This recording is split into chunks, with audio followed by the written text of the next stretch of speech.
Hi guys! Good day! Welcome back to our YouTube channel, Marjan's Garden. So ngayon guys ay katatapos lang umulan and ayan, yung mga succulents natin dito ay basang-basa. Yan o, ano pa dyan guys. And dito banda, luminis kasi tinanggal ko yung mga iba nating mga ano dyan, halaman. Yung itong kahoy na to na sobrang ano na guys, lago. Tapos tinaga ko kasi na anuhan na ito ating purple delight yan para maarawan sila. And ngayon gusto ko lang i-share sa inyo guys itong ating string of hearts na non-variegated ay nakita ko guys last day na may ano siya, may nagkakaroon pala siya guys ng ganyan no, bunga. Ayan no. Yan yung binulaklakan niya, hinahayaan ko lang yan siya and nagkaroon siya ng bunga. Ayan siya. So sana pag tumigas na yan, pwede nating itanim. So, itatry kong itanim kapag na, pag nakuha ko siya na, buo pa. So, ayan, dito mayroon pa, guys, sa baba. Ayan, dito. Ayan, ganyan, guys, ang itsura ng bunga niya, oh. Ang cute. Dalawa sila. Ayan, akala ko hindi naman to namumunga kasi, yung ganito ko, yung variegated ko kasi, palaging namumulaklak yun. Pero wala namang bunga na kagaya nito guys. Yan. Ito talaga, nagkaroon siya ng bunga. So, yung dito banda, medyo umikli yung iba kasi nagsi-dry nung na-dehydrate kasi ito guys. Nung nandito siya banda. Yan. Na-dehydrate siya dahil hindi ko siya nadidilig tapos sobrang init. Ayan o. Pero okay naman siya guys ngayon o. Kasi dito, naulanan sila dyan. Yan. So, ayan. Yung natin. Yan yung ating donkey's tail. Ayan, gumagaling na sila guys. Hindi na kagaya dati. Medyo okay na yung mga, nila, mga bagong tubo na leaves. Ayan. Maganda na yung bagong tubo nila na leaves. Tapos ito yung propagation ko ng ating Frolipica. Yan. So, dito guys, gusto ko lang i-share sa inyo itong ating napaka-tataba na na Mendoza na propagation ko from cuttings. Ayan siya guys. So, yan. Isang pot to. Yung hanging pot natin. So, mga propagation ko lang to. Yung mga kinat ko before. Tapos, pinatong-patong ko lang dyan. So, ayan siya guys. So, nauulanan sila every kada ulan dito guys, kada umuulan dito ay talagang nababasa talaga to siya. So, hindi ko siya tinatanggal. Hindi ko sila tinatanggal dito. So, ito yung mga kinuhanan ko ng cuttings nung nagawa tayo ng DIY planter natin na bottle. Ayan, dito ko guys kumuha. Tapos, ang ginawa ko ito para makaano naman siya ng hangin dyan sa ilalim. Ginawa ko, tinatanggal ko yung mga leaves niya. Yan, kagaya niyan, tinatanggal ko yung mga leaves, tapos sinuhulog ko lang dyan, and then yung iba naman ay nilagay ko dito. Ayan, napakarami ditong leaves. So, ipopropa na lang natin. Kasi, ito, pag tinatanggalan ko siya guys ng leaves, sa ilalim ay, nagkakaroon siya ng mga bagong babies.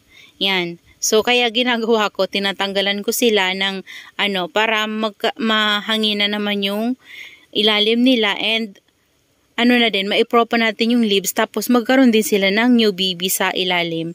Yan, kasi kapag ito guys, hindi sila hindi na makapasok yung hangin dito sa sobrang dami ng leaves sa ilalim. Ayan kinukuha ko yan, tapos dito, hinuhulog ko dyan. So, kapag ito, tumubo yung mga leaves na hinulog natin dyan, mapupuno naman niya yung ating yan yung mga kinatan ko guys, so, ang dami nang tumutubo din, Ayan.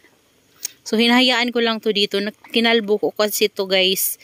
Anong kumuha tayo ng mga cuttings para ilagay dun sa ginawa nating DIY planter na bottle. Ayan. So, mamaya bibigyan ko kayo ng update doon sa ginawa nating DIY planter. Yan. So, ito naman yung ating Mendoza na tinanim dito guys. Ayan, kung makikita nyo yan, stress yung ating Mendoza. Ang cute ng color niya guys. So, maliliit lang siya compare dito sa ating Mendoza. Ayan ang ganda niya. And ginawa ko din, kumuha ko ng mga leaves sa ilalim para ilagay dyan, para maipropagate na din yan. Kasi hindi ko to napuno guys Yan, hindi ko siya napuno. So, kumuha lang ako ng konting cuttings dyan before, tapos nilagay-lagay ko dyan, oh. So, antayin na lang natin itong mapuno. Kasi yung isa ko doon, ay pinagkatan ko rin, yung nasa square pots, pinagkatan ko ng mga ganyan. Kinuhaan ko ng mga ganyan kasi pinropa ko. Yan, nilagay ko sa ibang pot. So, ito, okay naman siya dito. Yan, hindi naman ito maarte kasi napakarami na natin nito, guys. So, nagsimula lang to sa konti sa binigay sa atin na free, tapos ayan, naparami ko na talaga siya ng sobra. So, inaantay ko lang to, guys, na mag-hang. Kasi nag-hang to, guys, pababa. Yan. So, kinuhanan ko kasi to cuttings nakaraan. Kaya, ayan, oh. Pero lumago na siya ulit. Hindi na siya masyadong makapal kasi kinuhanan ko siya ng cuttings. Pero okay naman, naka-recover na siya ulit, guys. Ayan. So ngayon, din ako kumukuha dito kasi nandun na ako kumukuha sa mga ko. Doon sa wood planter, doon ako kumukuha. So ito naman ang ating Ellen. Ayan, guys. Tingnan nyo naman yung ating Ellen. So nagbibigay lang tayo ng update dito sa ating mga hanging planter. Ayan. So yan yung ating Ellen na niripat. Bago ko lang to, guys, siripat and naulalan na siya. So, pero, tingnan nyo naman, guys, so, tumataba na din. Yan, tumataba. Dati, guys, nung nakuha ko to, maliliit lang yung niya. Free lang ata to sa akin before. And ito yung pinakaunang-una kong Ellen na nilagay dito sa pot na to. And ayan siya, guys. O, diba, ang tataba. Kaso lang, guys, nagkakaroon siya ng ganyan, no? Yung sakit ni Ellen. Kalimutan ko kung anong tawag nila doon. Pero ayan. Pero hayaan na natin. Ito naman yung Ellen na kakaripat ko lang din ulit dito. And ayan na siya. Kinuhanan ko rin to, guys, ng mga cuttings. And yung mga kinuhanan ko ng cuttings, ayan na, oh. Ang daming tumutubo. Ang daming nagsisulputan ng mga new babies. Ayan. Yan. Antayin lang natin na lumago yan. Yung mga bagong baby na yan. At mapupuno na yung pot na yan, guys. So, itong isa. So, meron na tayong 4 na Ellen na nakahanging. So, ayan. Ito yung ating isang Ellen. So, ito, guys, ito yung nakalagay dun sa DIY planter na ginawa ko before. So, naisipan kong iripat na lang siya dito kasi nga nadidehydrate sila at hindi ko naman sila lahat madiligan. Kasi nasa rain and shine sila, guys. Pero, yung talaga na yun na DIY planter ko ay talaga, mahirap siya mabasa ng ulan kasi nga, yung harap lang yung may butas sa kanya, and kahit malakas yung ulan, konti lang talaga yung nare-receive nila ng water. Yan, hindi talaga sila mapasok-pasok ng water, konti lang yung nakakapasok. Kaya naman, ginawa ko, niripat ko na lang, and ayan, kinuhanan ko na rin yun ng mga cuttings. Ayan siya, guys, so, ang daming mga tumubo na babies at lumalaki na din. And eto, mga kinuha ko lang to na cuttings. Ayan. So, dito, ito yung ating tornado. Ayan yung ating tornado, guys. So, yan. Nantay ko lang, guys, na lumago. And lumaki. Kasi, guys, alam nyo, yung dati kong ganito, yung pinakauna kong ganito, ang lalaki, grabe, guys, ang tataba at sobrang lalaki. Parang ganyan yung niya, oh. Ganyan kalaki. So, tingnan natin to, guys, kapag lumago din to, kung gaano din siya kalaki. At maganda siya kasi nagahang din siya. And maganda siya kapag stress. So, ito naman dito, ayan, ito. So, yung iba kong ganito ay tinabi ko na dito, guys. And tingnan nyo, guys, yung iba nating hanging jade yan. Nasira kasi to, guys, ng ulan sa labas. So, hinayaan ko sila dun sa rain and shine, and ulan ng ulan, so walang tigil na ulan. Nasisira din pala ito, guys, kapag sobra-sobra na talaga yung water na nare-receive niya, nagaganyan yung leaves niya, oh. So, ngayon, ayan, medyo blurry. Ayan, nagaging ganyan. So, ngayon, medyo okay na siya, guys, kasi hindi na masyadong, hindi masyadong umuulan dito. Umuulan man, pero, umiinit ulit, tapos uulan, iinit. Kaya na pa rin sila, na dry kasi yung soil nito, guys, ay kunti lang talaga. Parang ganyan lang yung soil, hanggang dito lang yung soil niyan, tapos mayroon niya ditong sa ilalim. Mayroon niyang parang pangsala, yan. Kaya kunti lang talaga yung soil niyan. So, ito naman, propagation ko ng ating string of tears. Ayan. Ito, guys, yung flower stalk ni dugong. Ayan, oh. Inerdry ko, tapos tinusok ko lang dyan. Ayan na siya, guys. Yan, si dugong yan, yung flower stalk niya. At naging another plant na siya. So, ayan. Meron tayong mga hinulog dito dati na leaves. Pero, wala na guys. Hindi na ata tutubo. Pero ito meron, no. Ayan. So, tanggalin natin. Tanggalin ko kaya guys. Kasi kapag na pwede yung marat. So, dito ko ilalagay. Tingnan nyo guys, gandang-ganda talaga ako dito. Ang ganda ng color niya, oh. Oh, diba? Ang ganda. Kahit yung baby niya sa ilalim, maganda yung kulay. Yan. Yan yung ating string of tears. Dehydrate pa siya guys kasi hindi pa yan dumidikit. Yan. So, ito yung mother plant natin ng ating string of tears guys. So, ayan, oh. Yan. So, ito, plano ko ulit siyang kuhanan ng cuttings. Yan. Pero saka na kasi wala na tayong pot. Gusto ko ganito na pot ulit. Pero wala na kasi tayong pot. Kaya hayaan na muna natin. Yan, pinaulanan ko kasi to guys na string of tears natin na mother plant. And ito yung ating isang sino ba to? Golden sedum ba to? Parang golden sedum. Tama ba guys? Nakalimutan ko yung ID niya. Ayan siya. And kinuhanan ko siya dito. Yung pinakamahaba dito guys, kinat ko para magkaroon siya dito ng baby. So, yung kinat ko dyan ay nilagay ko dun sa isa kong arrangement. Ayan. Ayan, o, diba? Tapos yun yung ating pinaulanan ko rin. Yan, nagiging okay na sila guys. Bumabalik na yung ganda nila. Yung ating burrito, tapos yung donkey's tail. Yan nasira nung sobrang init. Ayan guys, yung ating ibang succulents dito. And yung ating mga purple delight dyan. Yan yung ating Choco Moonstone. Yan. Si RC. Tapos ito guys yung yan. Ito na yung update sa ating ayan. Merong parang malalaglag pero nakadikit na yung niya, oh. And ayan na yung look nila guys. Ang dami na nilang roots. Ayan. Ayan. O, diba guys, ang ganda. So, kung gusto nyo rin guys maggawa ng ganito, o, tingnan nyo, nandito ko siya nilagay kasi dito naulanan siya. So, ayan, o. Ang dami na nila kasing roots at dehydrated na to nakaraan. So, kulubot na yung mga leaves nila. So, ngayon guys, hindi na. Ayusin natin to pa. Nakaano na yung roots guys, o. Saka na lang guys, ayusin ko kasi hindi ko mahawakan. Ayan. O, diba? Oh, ang ganda na guys, buhay na. So, ayan yung update dito sa ating mga succulents. Yan. So far, okay na okay naman guys yung mga inayos natin dyan, no? Tingnan nyo naman guys yung ating mga arrangement dyan, no? Grabe, halo-halo na yan. Wala na silang ayos-ayos. Kahit na lang. Basta yung may mga vacant dyan na nilagyan ko ng turtle vine, nilagyan ko ng tawag dyan? Yung si tornado, ayun guys, si tornado, oh. Sabi ko sa inyo, ang laki ng mga leaves niya. So, ginawa ko, pinagkakat ko and nilipat ko dito banda sa pot na to guys. So, yan, propagation ko ng ating tornado. So, buhay na siya. Ayan, oh. Diba ang ganda nila guys, tingnan. Ayan, pero dito, hindi kasi tayo makalapit guys, kasi tingnan nyo naman yung nasa harapan natin, no. Ito, malaki na din, no. Ayan. This one. So, si Syke, bala ko siyang ilipat sa ibang pot. Ayan. Tapos may mga tayo dyan ng, cactus propagation. Ayan. Ito, pinaulanan ko ulit yung ating, lovely rose. Ayan. Pinaulanan ko sila. Nilabas ko. Pati ito. So, ito, hindi ko na to dito tinanggal. Kaya, nakareceive talaga siya ng rainwater. Ilang araw na din. So, hindi ko na siya tinanggal. And, tingnan nyo naman guys, yung flower ng ating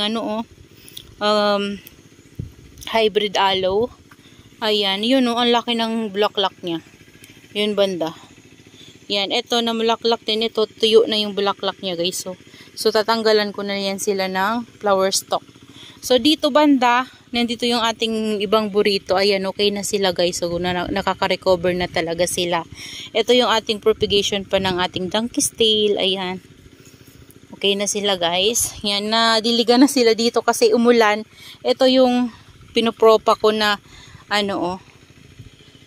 Mendozae. Ayan, may mga leaves. Tapos may mga cuttings yan. So, galing lang yan dyan guys sa, na yan, sa isang kumpol na mother plant na yan. So dati ano kasi yan guys, yan dati ano lang yan, cuttings, tapos lumago siya, tapos ginawa ko, kinat-cut ko, tapos nilagay ko ulit dyan sa paikot niya, tapos kinuhanan ko ng mga leaves, nilagay ko ulit dyan. So ayan, dumadami na sila. Nilagay ko lang dito kasi pinapaulanan ko siya kanina. Ayan. So dito medyo magulo. So, ayan. Sadly guys, nabasa yung ating kinat na na Murasaki at kanina. Kasi dito banda ay sobrang lakas nung hangin kaninang umaga. Tapos sobrang lakas din ng ulan. Kaya, grabe talaga guys. Basang-basa pati yung nandito banda. Grabe kasi sila ng ulan. Naabot sila nung sobrang lakas ng ulan. Kasi ito yung dito gumaganon siya sobrang lakas talaga. Kaya, yung di ba nandito yung banda, so nabasa sila. Kaya, ginawa ko, nilagay ko doon. Nilagay ko doon. Tapos yung mga nandito banda, nilagay ko na dito sa daanan na to. So, dyan na sila. Yan, wala na sila doon. Doon ako dadaan. Tapos yun, tatanggalin ko na lang yung doon banda para pwede akong pumasok pa ganon. Yan. So, dito, diniligan ko na rin sila kanina. Lahat sila ay diniligan ko kanina. And then, nagput-put na rin ako ganyan. Lahat sila guys, pinutputan ko. Talaga namang nakakapagod. Ayan, ito buhay na. Ito yung na-stemrat na si Echeveria Mary Ethel. Ayan, carunculated Mary Ethel. Mary Ethel, ayan. O diba, bumalik na yung niya, yung kulubot sa leaves. Ayan, so dito, ito, tingnan nyo naman guys, yan. So, nabasa yung potting mix na tataniman ko sana ng ating kinat na macaron. So, ayan. Ito guys, yan muna yung ginawa ko. Kasi, ito medyo nabasa to kanina. Yan kung makikita nyo, Ayan pa, Kasi nabasa talaga sila sa sobrang lakas ng ulan. Pero, buti naman guys, ito nawisik-wisikan, pero hindi naman siya napano. Yung bago nating itanim na super bomb. And ito, na din, na hamugan din kanina. So, sana hindi mapano yung kinatan ko sa kanya. Okay naman siya. Yan. Ito, dito ko muna nilagay. Kasi na din yan. Na wisikan din ng water. Yan, ito nilagay ko muna dito. And, ayan yung ayos nila guys. At tingnan nyo naman guys, itong ating gumaganda siya nung nilagay ko siya dito. Ayan. Gumanda siya. Lalong lumaki yung rosette niya. Si Dusty Rose. Tapos ito yung ating variegated PBN. Yan, nanibago to guys kasi na sunburn. Ayan, yung leaves niya na sunburn. Yan, na sunburn. Tapos, yan ito. Nakakaroon ng baby, Yan, ito yung dating malaki natin na PBN. Ay, hindi. Si PBN, Perdibon. Ayan, na yung leaves niya dito. Nung niripat ko siya dyan. Ayan. So, yan yung update sa atin. Mga succulents. Yan. Dinilig ko sila lahat guys. As in, binuhusan ko talaga. Pero lang yung agaboids ko. Ayan. Tingnan nyo guys. Update sa ating ebony. Ayan. Natanggal na yung mga mushy leaves niya. Dyan banda. Ayan nagaganyan siya. Yung mga nag-yellow leaves. And hindi ko to talaga guys binabasa. Ayan. Hindi ko to binabasa pero kaya tuyo yung soil niya. Hindi ko siya binabasa. Ayan na lang guys yung natira. Tingnan nyo naman guys. So, ang tataba pa naman ng leaves niya. Ayan. Sana mabuhay pa rin itong ating PB. Ano na to? Ebony.